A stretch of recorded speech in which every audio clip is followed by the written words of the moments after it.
Hi, good evening everyone. Thank you for being here.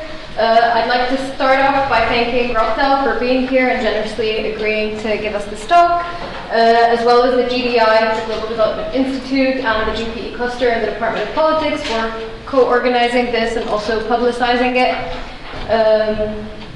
And of course, again, to all of you for making it. So let me briefly introduce you to our speaker. Dr. Robtel Pailey is Assistant Professor in International Social and Public Policy at the London School of Economics.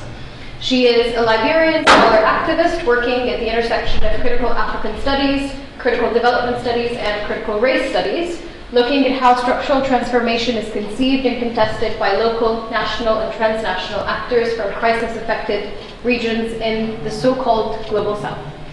Today's talk is based on her monograph from 2021 titled Development, Dual Citizenship and Its Discontents in Africa, the Political Economy of Belonging in Liberia. The book won the 2022 African Politics Conference Group Prize Best Book Award.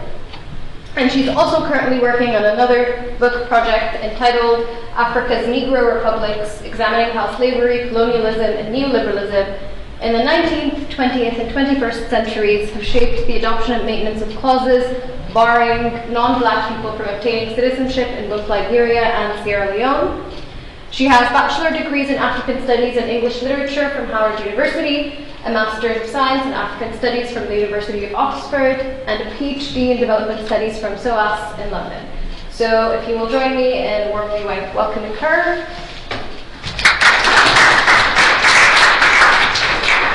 Hello, everybody. I'm going to say that again. I did the same thing to the undergrads this afternoon, and they were like, whoa! Good afternoon, everybody. Okay, that's a little bit better. Lama, thank you so much for the generous introduction. I'd also like to thank the Department of Politics, Carl Deff for the initial invitation, and all of your colleagues who put this event together. Thank you also for coming. You could have been doing anything with your, what is today, Tuesday evening, but you decided to be here with us, so I hope the exchange is worthwhile. So as Lama mentioned, this presentation is based on a monograph that was recently published by Cambridge University Press. And in terms of the presentation, I have three major parts. So the first part is just kind of walking you through my major arguments. And then in part two, I want to talk to you about what I think are my theoretical, methodological, and empirical contributions. And then in part three, for me, most importantly, is what does this book have to say in terms of implications for policymaking in Liberia, which is a case study, but also policymaking across the continent writ large. So I don't know how people feel. I kind of want to get the temperature in the room to see how people feel about my reading an excerpt for those of you who may not have read the book. How many people would like to hear an excerpt? How many people would not? Would you like to hear an excerpt? Yes. Okay, great. I mean, I think we have a nice, small, intimate group, so I'm going to go off script for a little bit. So basically, in terms of context, so people often ask me what was the motivation for writing the book. And in 2007 to 2011, I actually worked for the government of Liberia in a sort of post-war moment. And I was tasked with the responsibility by the president at the time, Ellen Johnson Sirleaf, first woman head of state in Africa, first woman head of state in Liberia, of coming up with a diaspora engagement strategy. That was sort of my first responsibility. And she tasked me with this responsibility because she knew that I'd just completed a master's at Oxford, and I was looking at the political, economic, and social implications of Liberians moving back during this post-war moment in the country. And so she said, okay, you have expertise in diaspora engagement. Okay, come up with a strategy. But what was interesting is when I spoke to Liberians in parts of West Africa, when I spoke to Liberians in parts of Europe, when I spoke to Liberians in parts of North America, and even Australia, as far afield as Australia, what I kept hearing over and over again was how and why is the Liberian government so bent set on trying to harness our political, economic, and social resources when you have effectively told us, those of us who've naturalized abroad, that we no longer belong, that we are not Liberians. And so that's where this book, the seed of this book, was planted between 2007 and 2011 when I was trying to devise this strategy around diaspora engagement, because I thought that was a very, very important question that those I was interacting with were asking, is essentially, what does it mean to belong in a post-war context in a country in which you have, by virtue of naturalizing abroad, revoked your Liberian citizenship?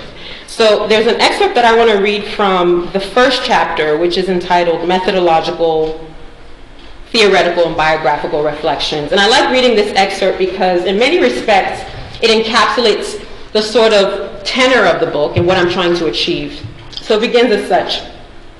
In mid-May 2013, at the Buruburum refugee camp on the outskirts of Accra, Ghana's capital, a petite seamstress hurtled out of a one-room house to fetch rainwater pouring endlessly from her corrugated rooftop. I paused my audio recorder nearly 4 times during an interview with this 38-year-old former refugee who had opted in 2012 for local integration in Ghana after living there for 23 years. Torrential showers splashed through her punctured window screens, exposing us to the elements. Dripping wet, the woman re-entered the house, holding a bright blue bucket on the crown of her head, filled with what I assumed was water for washing clothes and bathing, and placed it in a corner of the room. She sat down on a small wooden bench facing me, and we continued the interview, shouting to hear each other above the loud clamor of rain. Just 1 month earlier, I had sat comfortably in the refurbished rooftop office of a 40-year-old Liberian businessman and consultant in downtown Freetown, Sierra Leone's capital. Exuding confidence and privilege, the man had lived and worked in similar settings across 5 different countries within sub-Saharan Africa for 2 decades. When he offered me a chilled orange Fanta in a sleek hourglass bottle, I could not help noticing his form-fitting, tailor-made suit. As the man walked to the single leather recliner facing me, his shiny shoes made a soft noise on the white porcelain tiles. I placed my recorder on his mahogany table and pressed play.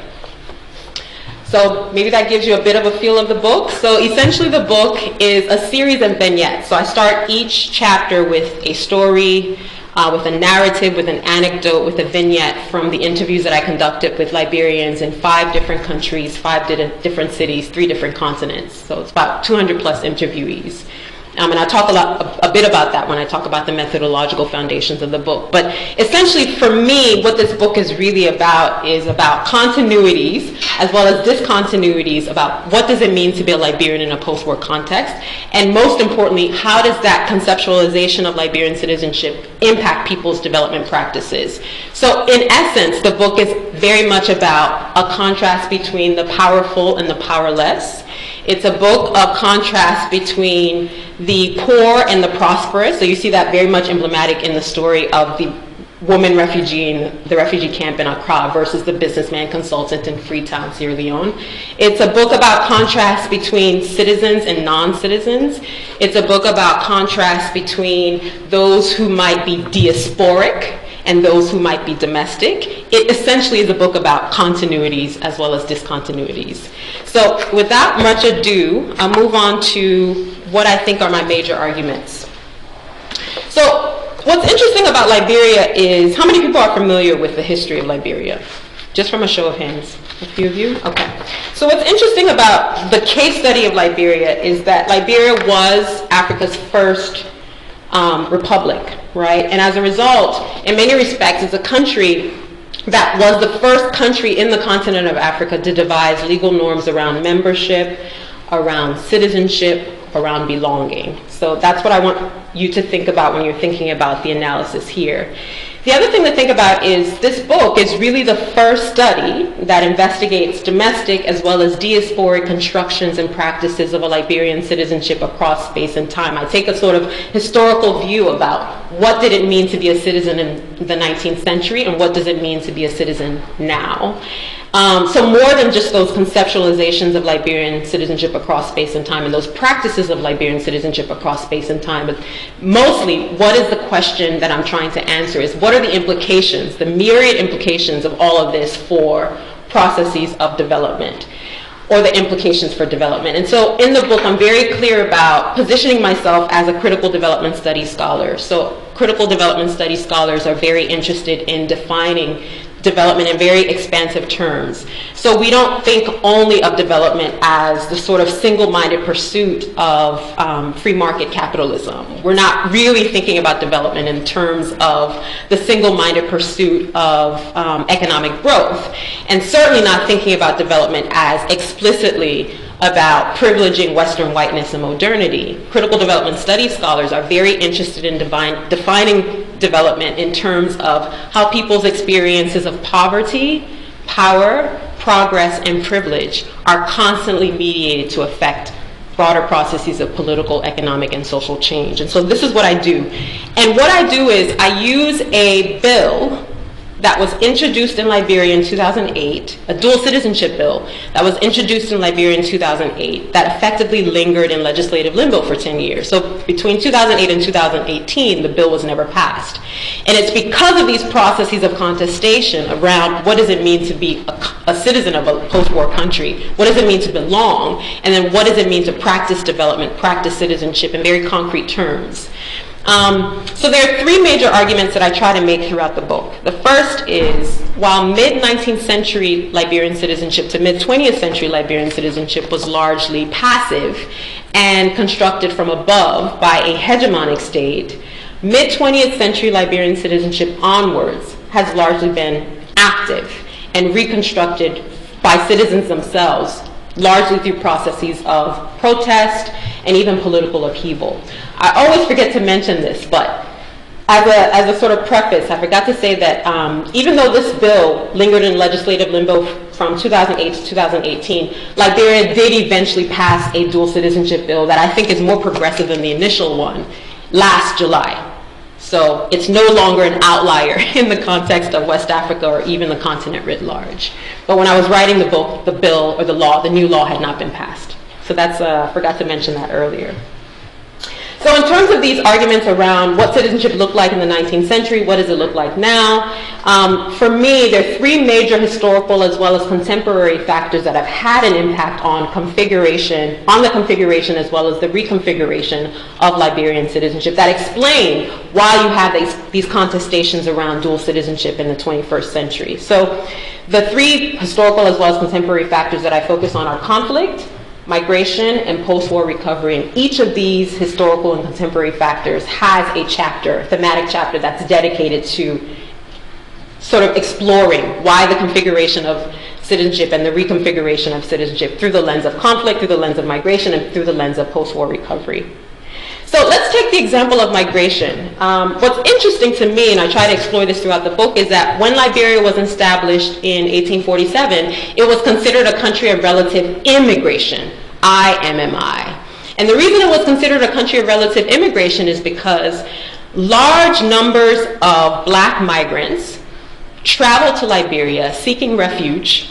So it was considered a country of haven for black people, leaving economic servitude as well as racial discrimination in parts of the United States, in parts of the Caribbean, as well as parts of the Congo River Basin. So it was a country of relative immigration when it was established by these black migrant settlers in the 19th century. However, what's interesting is that citizenship norms, norms around belonging, norms around citizenship were biased against what I call the rooted indigene. So when those black migrant settlers arrived in 1822 and then established the first black republic in 1847, as is the case of human history, they met people in the territory that is now modern-day Liberia. And for the first 100 years of the republic's existence, these indigenous populations that lived along the coast, as well as further afield into the hinterland, were barred from citizenship. Right? They were not allowed to obtain citizenship for the first 100 years of Liberia's existence.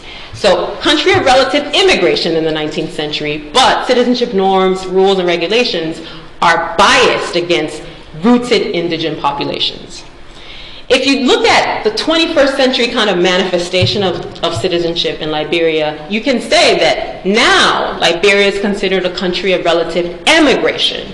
And it's through these different processes of political upheaval and conflict that you have more people leaving the country than coming to settle in the country. So what I argue is that in the 21st century, before the law was passed, Liberia is considered a country of relative emigration, EMI. However, citizenship norms, citizenship regulations were biased against what I call the rootless emigrant.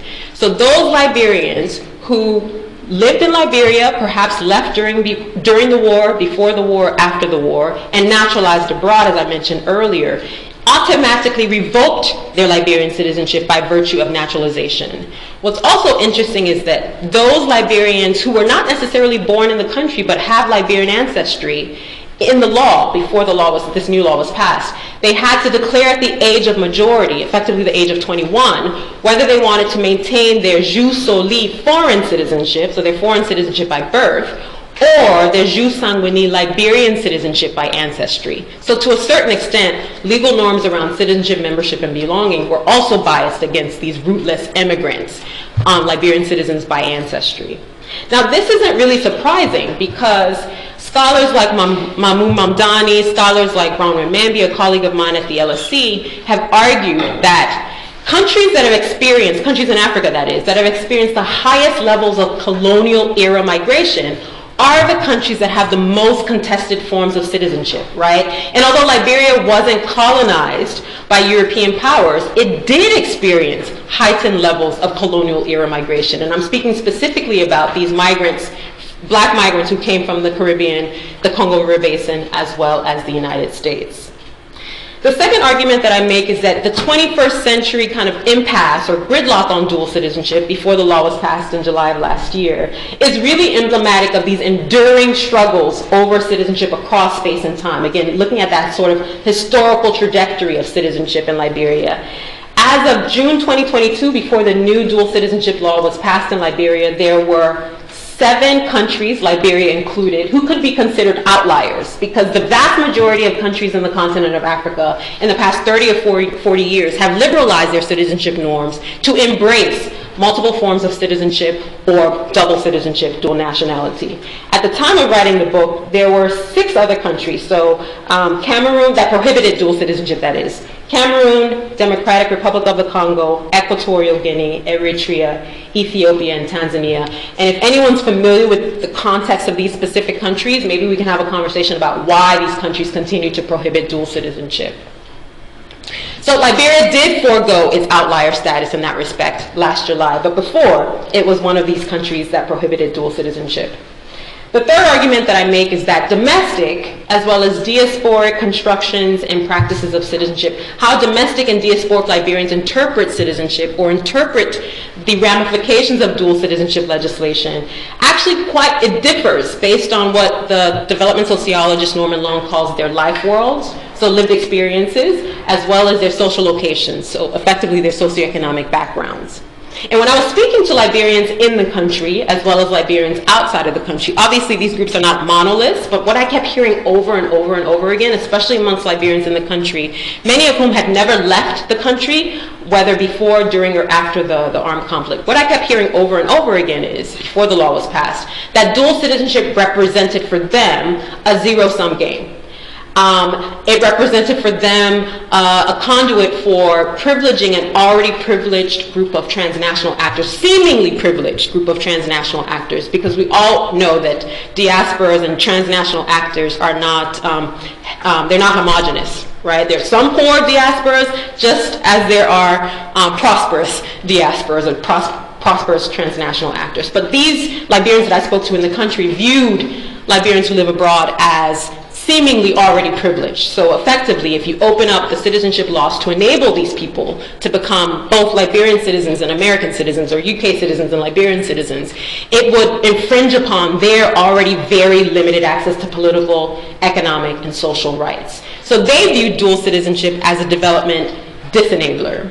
When I spoke to a lot of Liberians abroad in these 5 cities, these sort of 4 diasporic sites that I'll talk to you a little bit about later, Many of them saw dual citizenship as a development enabler, right? They argue that we've already been very, very involved in the political, economic, and social transformation of Liberia, right? And enabling dual citizenship or legislating dual citizenship would only entrench our contributions concretely, right? So you already see this dichotomy between the domestic and the domestic and the diasporic sort of playing out. So the next slide, I've chosen two quotes that I've pulled from policymakers, two sponsors of the Dual Citizenship Bill of 2008 that for me is really emblematic of, or sort of reveals these diasporic aspirations versus the domestic anxieties around the implications of dual citizenship for Liberia. So the first quote is from Cletus Watterson. He was the chief sponsor of the Dual Citizenship Bill, a former senator at the time. He's no longer a senator, but he says, and I quote,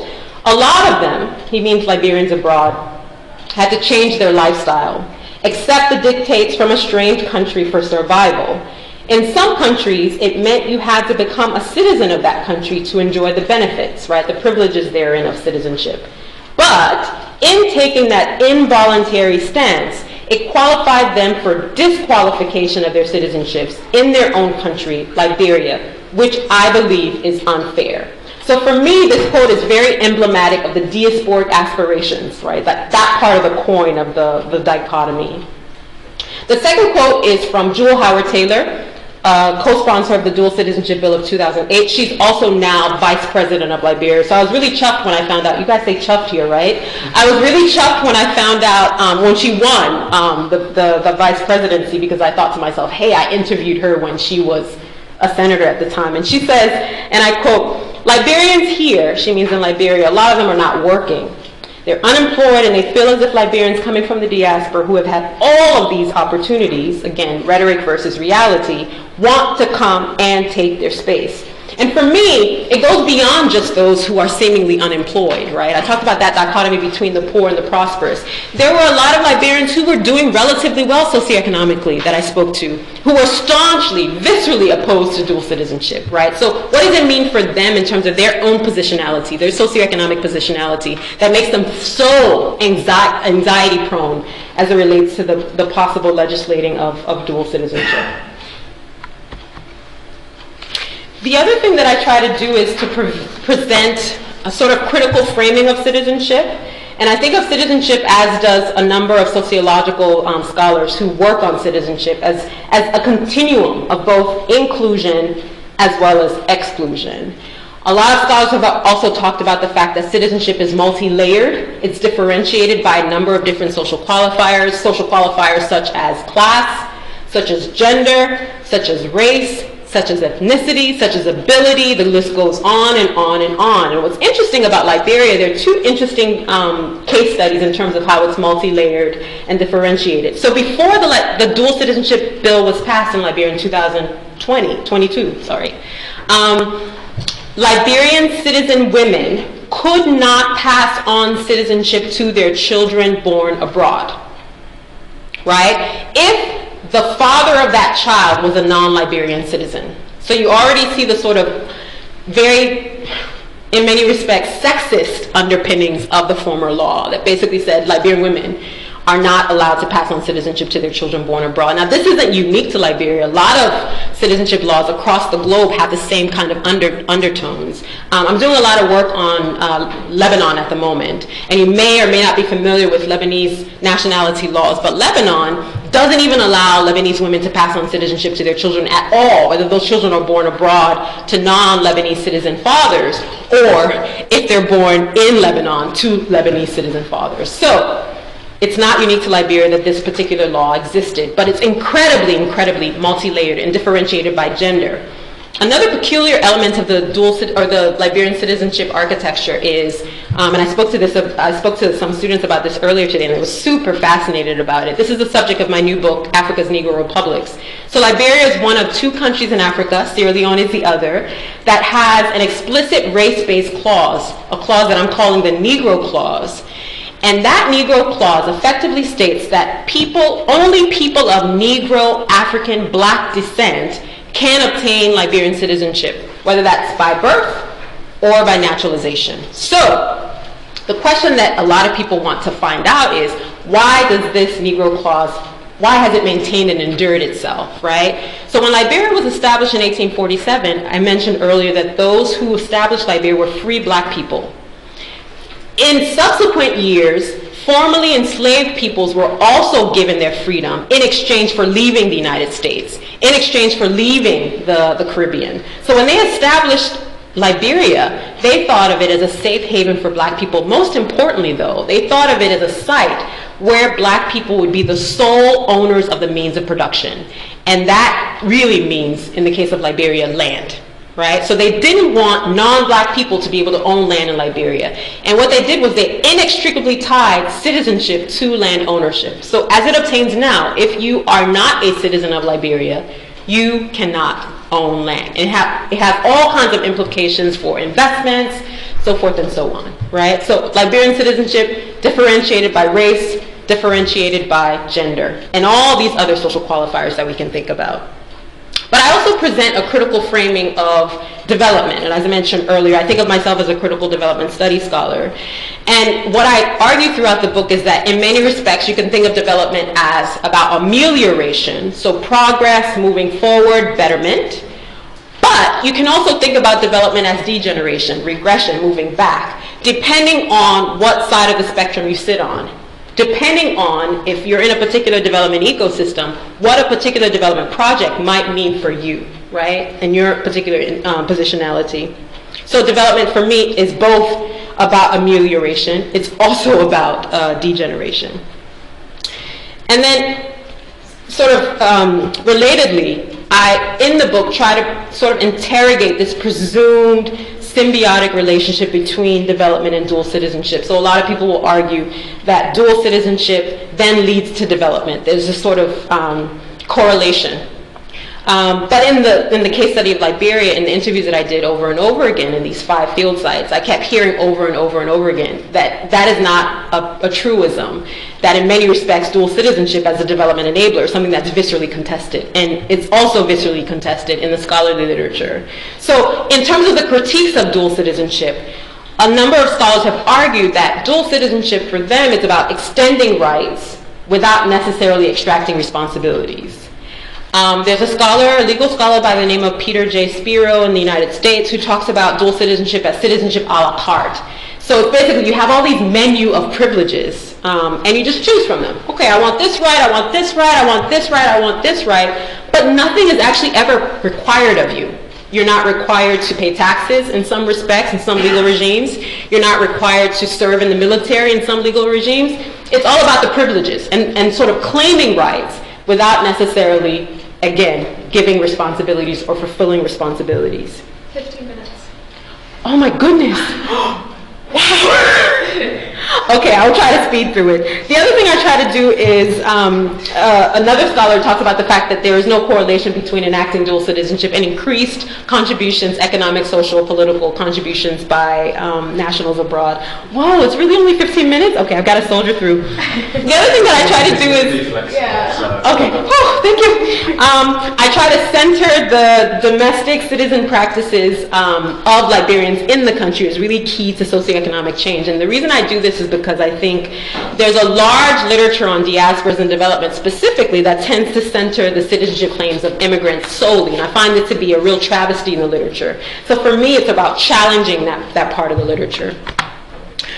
Okay, so there's a chapter in the book called The Dichotomy of Diasporic Developmentalism, and the reason, if you read the book, you'll see that I'm kind of a fan of alliteration, so the dichotomy of diasporic developmentalism, DDDDD. And in this chapter, what I try to do is offer a postcolonial critique, again, of the neoliberal framing of diasporas and donors as the panacea, the solution to post-war reconstruction. And I argue that diaspora citizenship claims, their development claims, are just as contested as donors' development claims. I argue that diasporas can be both spoilers as well as enablers of development, and that they might be a silver lining in terms of post-war recovery, but they're definitely not a silver bullet. So this chapter is an attempt for me to talk about that post-colonial critique. And what I argue in this chapter is that diasporas have both, Liberian diasporas that is, and returnees who come back, have both helped as well as hindered post-war recovery. So they've helped in the sense that they've been very, very involved concretely in public sector productivity. public sector productivity. And I give examples of a number of people. So the example that immediately comes to mind is Antoinette Saye, who used to work for the IMF and the World Bank in Washington, D.C. She was recruited by Ellen Johnson Sirleaf in 2006 to come back and drive economic revitalization. Like, that was her responsibility. And the first thing that Ellen Johnson Sirleaf tasked her with was, how do we get this odious $4.9 billion that we have accumulated throughout the war times, but even afterwards, in interest that have been accrued, how do we get rid of the debt? Because we effectively are a post-war country and we can't do anything without servicing the debt. So Antoinette Saye, for the first 2 years of her term as Minister of Finance, was able to get Liberia's $4.9 billion canceled, not only from international financial institutions such as the IMF and the World Bank, but also, most importantly, commercial creditors, right? That's huge in terms of that public sector productivity. On the flip side, you have lots of examples, especially from state-owned enterprises, people who headed state-owned enterprises, who basically got their fingers and their hands caught in the cookie jar, who were implicated in some of the most high-profile graft cases, right? So I deem their contributions to post-war recovery as a corrupt form of post-war profiteering. So you've got people like Antoinette Saye, very, very heavily involved in public sector productivity, but you've also got people who were very, very heavily involved in corrupt forms of post-war profiteering. Diasporas help, returnees help. Diasporas hinder, returnees hinder post-war reconstruction. And so after doing all this sort of theoretical analysis, I came up with a term called diaspocracy. And this is Sirleaf's diaspocracy. So if you're going to use the term, make sure you reference my work. There's interesting analysis that I've done kind of more extensively after the book was published. And I'm thinking about, where do you find African diasporocrats? So Ellen Johnson Sirleaf is a clear example. You've also got people like Ernest Bai Koroma in Sierra Leone, who basically brought a whole contingent of returnees from different parts of the globe who became very, very, very involved in managing the affairs of the state. So the diaspocracy is effectively when you have an outsized influence of diasporas or returnees who come back and are responsible for managing the affairs of the government or managing the affairs of the state, right? And what does this diaspocracy do? It effectively reproduces the international system of unequal pay. Because if you recruit these people from abroad, they're going to be expecting a fat check, right? So a number of state-owned enterprise heads were paid, get this, $15,000 a month, right? In a post-war country. A number of people were basically scoffing at that as unconscionable. How do you pay one individual $15,000 a month just by virtue of the fact that they were recruited from abroad? This isn't surprising because you already have an international system of unequal pay. And that international system of unequal pay, in many respects, is pushed forward by institutions like the UN, World Bank, and the IMF, in which when they recruit people from abroad, so-called expats, they pay them significantly more than so-called local workers. And so Liberia was reproducing this system of unequal pay through Sirleaf's diaspocracy. So that, one of the reasons why there was so much pushback against dual citizenship is people saw this, they felt it concretely, and they said, if you open up our citizenship laws to enable dual citizenship, this system of unequal pay will become business as usual, right? It'll become the norm and not the exception. Oh, how much time do I have now? 10 minutes. You added a few minutes there. Okay, no problem. So what are my theoretical contributions? So the first thing that I try to do throughout the book is I'm a big fan of Norman Long's actor-oriented analysis. How many people have come across this theoretical framework or this conceptual framework? It's a really, really, really great conceptual framework, and I highly recommend looking at it. But basically what Norman Long argues is that in an actor-oriented analysis framework, you've got a development ecosystem in which a number of different actors exist, right? Those actors some of whom can be very powerful, others can be seemingly less powerful. But the most important thing to remember when we're thinking about an actor-oriented analysis approach to development is to remember that each of these development actors, right, in this ecosystem, they all have agency. Now, some people's agency might be more limited than others based on their socioeconomic background, so forth and so on, but the fact of the matter is they have the knowledgeability, they have the capacity to act, right? what Norman Long argues, and I find this to be the most fascinating, is that in this development ecosystem, even the most seemingly powerless, marginalized, subjugated actors have the capacity to subvert the best laid plans of those who might seemingly be more powerful. And the way that I apply this to my research is, although the dual citizenship law was introduced in 2008, the fact of the matter is you had a long impasse where the law wasn't passed. And so what I argue throughout the book is it's these domestic actors who were staunchly opposed to dual citizenship who had the impact to suspend the bill. Although you do have diasporic Liberians who were involved in heavily lobbying for the bill, not only for the introduction of the bill, but for the eventual passage of the bill, who seemingly are more powerful in this development ecosystem, right? So what Norman Long argues is that when we're thinking about development ecosystems, we have to think about negotiations that occur amongst these different actors at the interface, right? There's a site in which negotiations occur, and he said at the interface you can have divergence, where these different actors are incapable of reconciling each other's differences, their lived experiences or their socioeconomic background. So there's constant confrontation, there's constant conflict, or there can be convergence, where they are able to reconcile each other's differences, and they come up with some sort of agenda that appeases each and every group or each and every member of the development ecosystem, right? So convergence as well as divergence. But what I do throughout the book is I try to further this idea of the interface, and not just thinking about development or development ecosystem as a series of different development projects, like concrete projects. What I'm interested is thinking about the interface as a transnational ideological exchange about the merits or the demerits of dual citizenship. And dual citizenship effectively as a proposed policy prescription that has development implications. Whew, okay. What I do throughout the book is I theorize citizenship as a triad, as a triangle, and this is based on grounded theory based on all these interviews that I've conducted with Liberians. And what I do is I borrow some of the literature. Some of the literature says that identities, practices, and relations between people transform, like, significantly in the aftermath of armed conflict. So this triad is based on 3 different nodes, right? On one node, you can think of citizenship as identity. And this is largely passive, right? So it's by virtue of being born in a country, I am a citizen. By virtue of having ancestry from a particular locale, I am a citizen. Nothing's really required of you in this particular node of the citizenship triad. In fact, it's really about claiming rights, right? The second node of the citizenship triad for me is the most interesting one, right? It's about the practice, active-based form of citizenship. It's about what Liberians that I interviewed, my interlocutors, kept coming up over and over again. They said citizenship is contribution. It's what you do with that identity that makes you a citizen, not necessarily because you happen to be born in a country or you happen to have ancestry. There's one policymaker who said in jest, well, it's not about the passport because they're all blue nowadays, right? It's what you do, citizenship as contribution, that makes you a citizen. And for me, that node of the citizenship triad is really about fulfilling responsibilities. The third node of the citizenship triad, the Liberian citizenship triad, which for me can be applied to other contexts, not just Liberia, is this notion of citizenship as a set of relationships, right? It's about maintaining or cultivating relationships, and this is an interactive form of citizenship. And this interactive form of citizenship can be between citizens, but it can also be between state and citizen, or between government and citizen.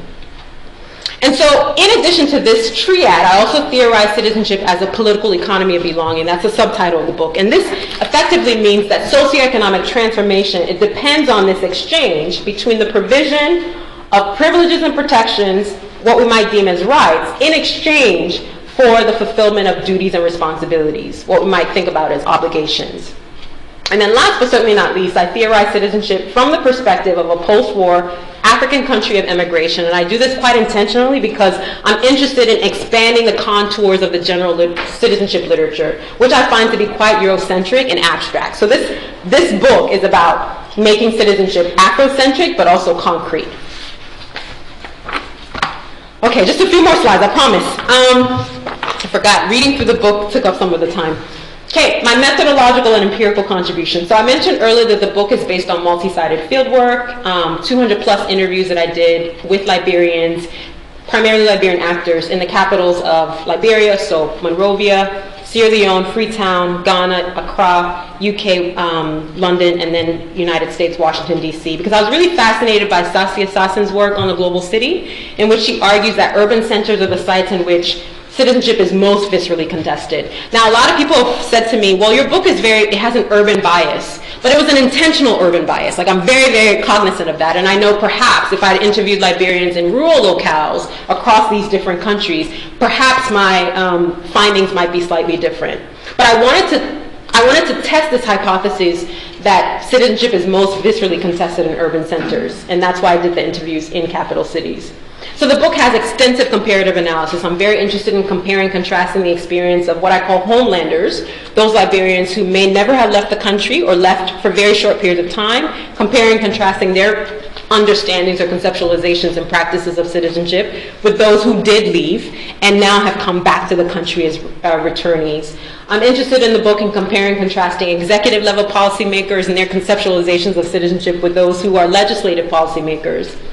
And then last but certainly not least, I'm very, very intentional about comparing, contrasting the experience of what Nicholas Van Heer calls the near diaspora versus the wider diaspora. So effectively, the near diasporas would, in my case study, be those Liberians who remained in the sub-region. So those Liberians in Sierra Leone and those Liberians in Ghana. The wider diasporas would be those who left and went further afield, such as the United States or the UK. So effectively, near diasporas are those migrants, those diasporas, those transnational actors who settle in their regions of origin.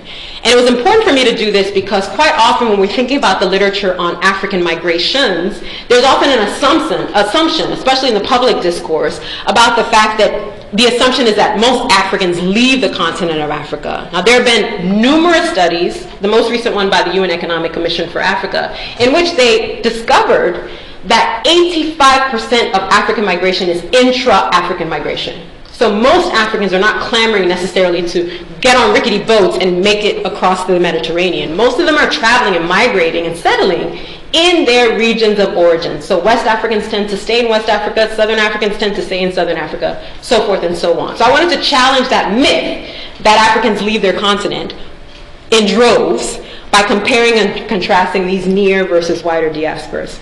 So you see the breakdown in 202 Liberian respondents that I interviewed. And I'm just going to end it there by talking about the implications for policymaking and practice. So this is a table that I pulled from the research in terms of the breakdown and how many Liberians subscribe to the idea of dual citizenship as being a development enabler. So you see there are two highlights. The first is in green.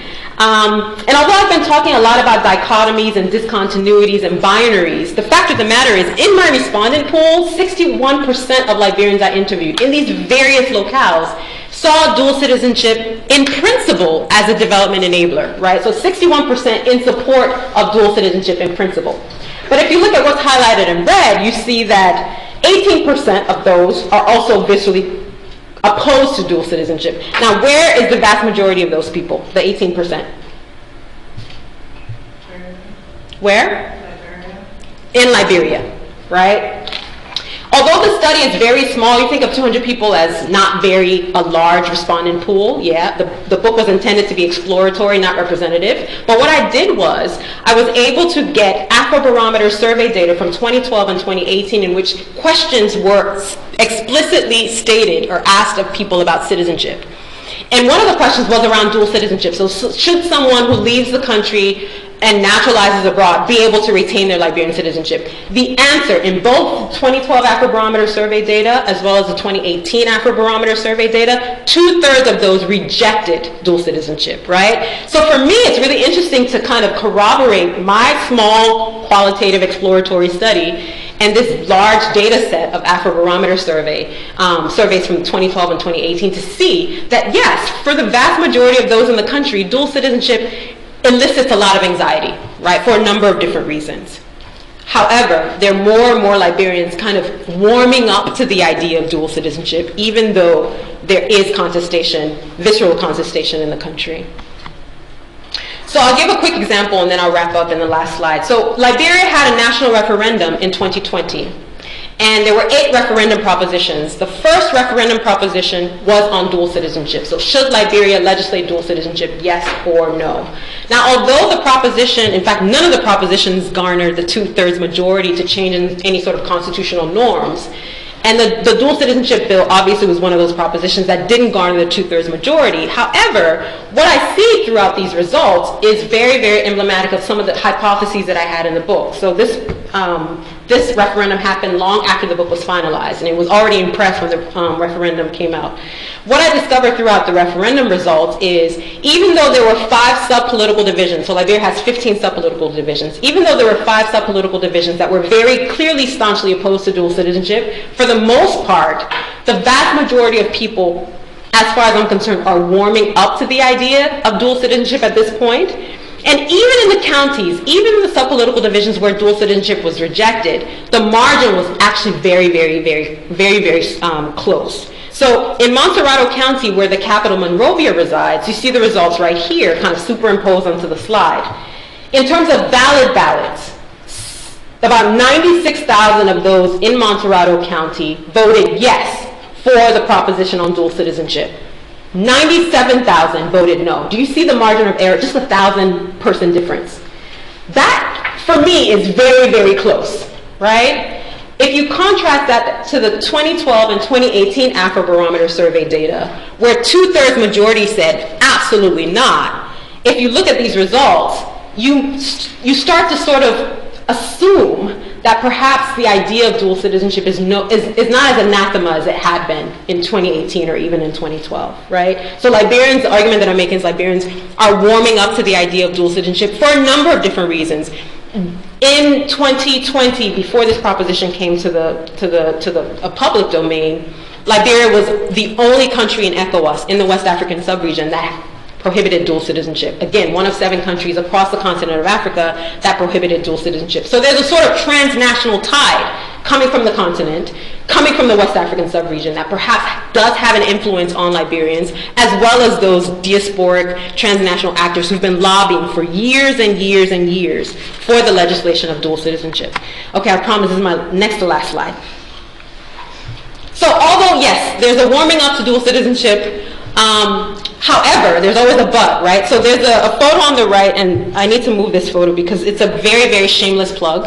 And the shameless plug is that when the Senate was deliberating on a dual citizenship bill that eventually was passed with revisions in November, December 2021, the president pro temp of the Senate actually found out about my book, I don't know, through the grapevine. And he called me up and he said, Robtel, I've heard that you have this book that you've published and you've done all this research. Can you come to Liberia and present your findings as well as your policy recommendations to the Senate?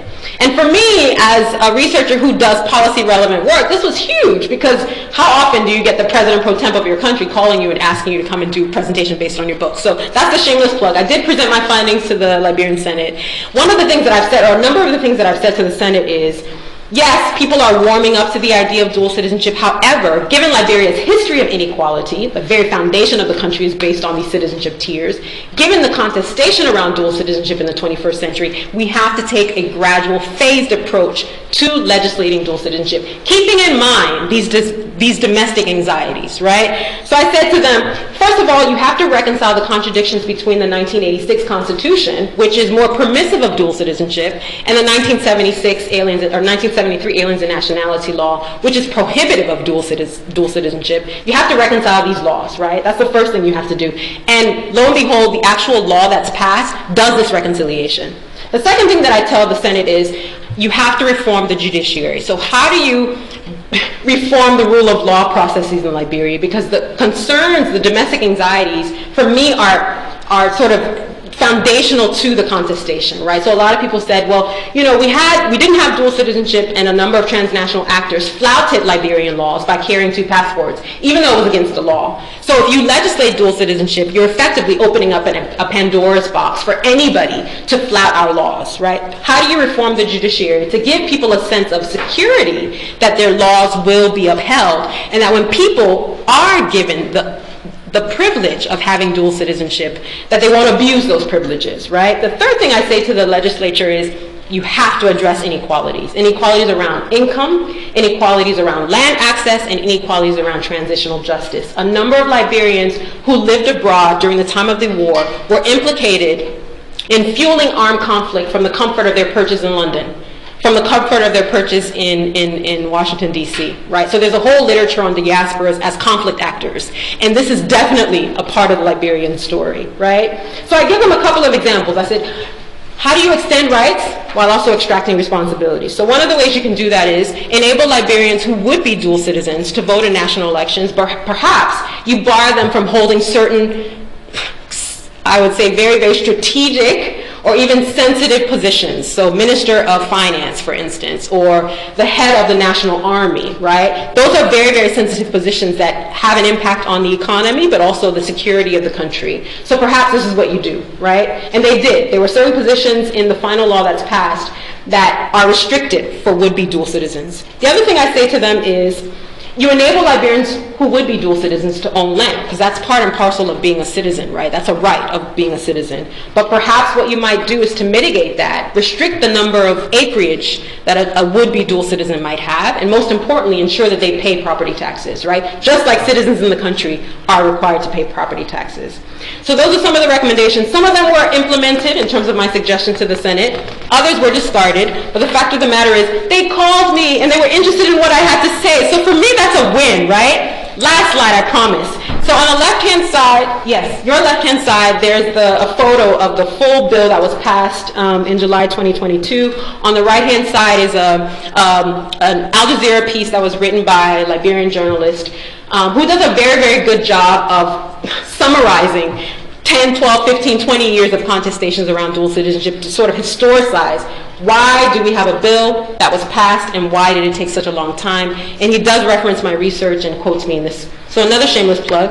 Thank you very much for your attention. And that's it.